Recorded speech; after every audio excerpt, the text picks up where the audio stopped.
it is Elizabeth from tfa.com, and I am here with Todd Herman, a cartoonist who has done a bunch of different horror comics for Dark Horse and Boom. His latest project out now is Fall of Cthulhu. The trade paperback will be out October 28th. Fall of Cthulhu Nemesis. Fall of Cthulhu Nemesis, yeah, from Boom. So why don't you start off telling us about Fall of Cthulhu Nemesis? Well, it's the seventh book, I think, in Fall of Cthulhu line of comics from Boom Studios, and it's H.P. Lovecraft inspired mythology. This is the backstory. I think the Cthulhu and all his minions have more or less, as far as I can tell, taken over Earth, and everything's going poorly. And there's a cat that's been kind of a mysterious figure in the storyline called Nemesis, and this is basically, I believe it's the last story of the Fall of Cthulhu line, and it's the backstory of who the cat is and where he came from. And so we go from modern times at the end of the storyline to ancient Atlantis, where there's a king named Hadron, and he is being basically both manipulated and being driven crazy by Cthulhu, and specifically a character called Nyarlathotep. I think I pronounced that right. And he's one of Cthulhu's, I think, harbingers. And he's basically working behind the scenes to ruin everything, and for this king, and probably to bring about the doom of Atlantis as a whole. And at some point, the cat from the modern series figures into the storyline to find out who that cat is. So were you a fan of Lovecraft before you took on this absolutely, project? Absolutely. I did with Scott Alley a story as not necessarily an amateur, but on our own for fun, because we enjoy this sort of thing, a story about H.P. Lovecraft and Edgar Allan Poe as two ghosts walking down a beach together. And I also did a H.P. Lovecraft inspired story. That story was called In the Cool...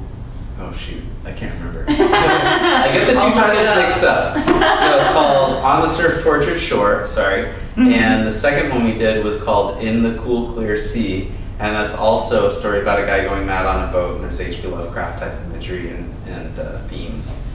I don't think I've ever done a direct adaptation of an H.P. Lovecraft story until now, but I would say, other than a Western called Galveston that I did for Boom Studios, almost everything that I've done so far. My two favorite genres are horror and comedy, and one of the reasons for both of those is that in some ways it's easy to know whether you're doing a good job or not with those genres, because the bottom line for horror is it scary or not?